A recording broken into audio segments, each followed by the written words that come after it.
أعوذ بالله من الشيطان الرجيم. بسم الله الرحمن الرحيم. الرحمن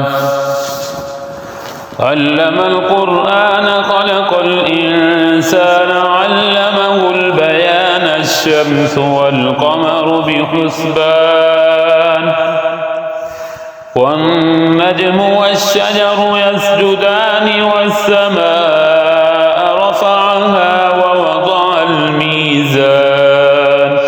ألا تطغوا في الميزان وأقيموا الوزن بالقسط ولا تخسروا الميزان والأرض وضعها للأنام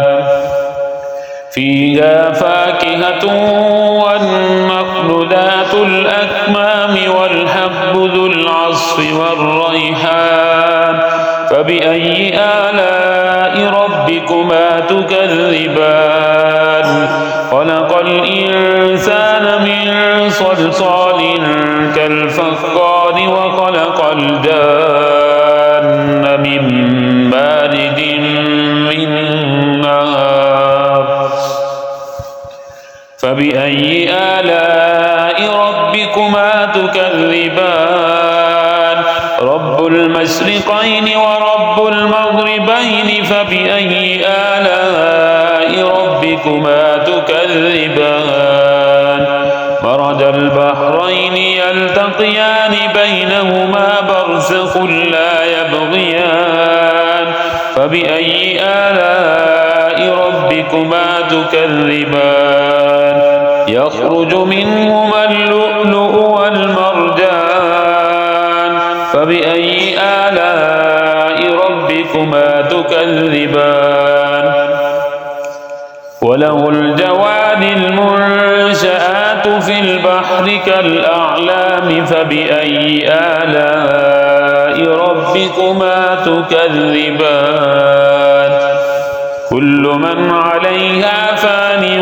ويبقى وجه ربك ذو الجلال والإكرام فبأي آلاء ربكما تكذبان يسأله من في السماوات والأرض كل يوم هو في شأن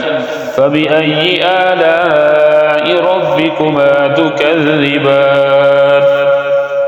سنفرغ لكم أيها الثقلان فبأي آلاء ربكما تكذبان يا معشر الجن والإنس إن استطعتم أن تنفذوا من أقطار السماوات والأرض فانفذوا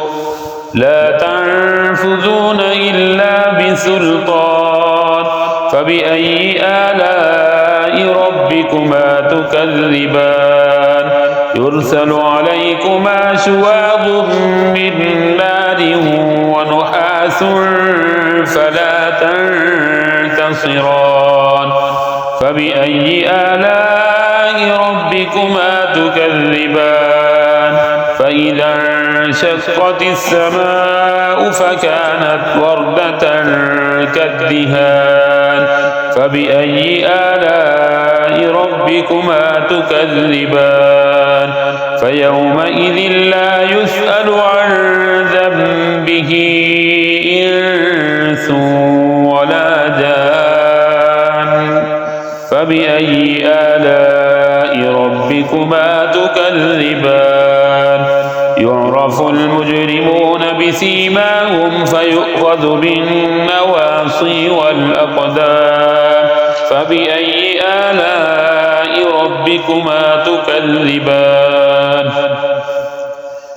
هذه جهنم التي يكذب بها المجرمون يطوفون بينها وبين حميم آن فبأي آلاء ربكما تكذبان ولمن خاف مقام ربه جنتان فبأي آلاء ربكما تكذبان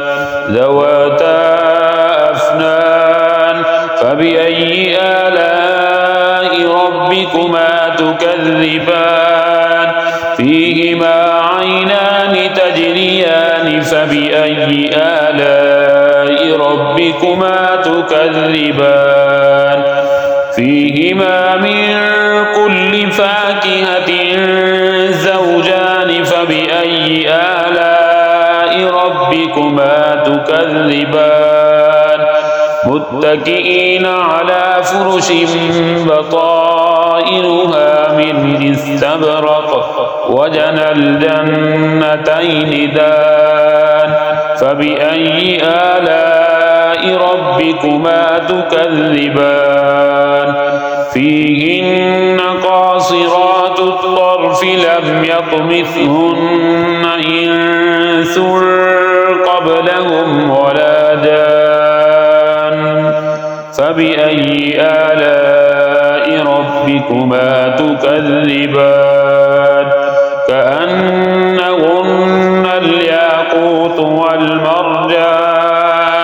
فبأي آلاء ربكما تكذبان هل جزاء الإحسان إلا الإحسان فبأي آلاء ربكما تكذبان ومن دونهما جنتان فبأي آلاء ربكما تكذبان مدهامتان فبأي آلاء ربكما تكذبان فيهما عينان نضاختان فبأي آلاء ربكما تكذبان فيهما فاكهة ونخل ورمان فبأي آلاء ربكما تكذبان فيهن خيرات حسان فبأي آلاء ربكما تكذبان حور مقصورات في القيام فبأي آلاء ربكما تكذبان لم يطمثهن إنس قبلهم ولا جان فبأي آلاء ربكما تكذبان متكئين على رفرف خضر وعبقري حسان فبأي آلاء ربكما تكذبان تبارك اسم ربك ذي الجلال والإكرام صدق الله العظيم.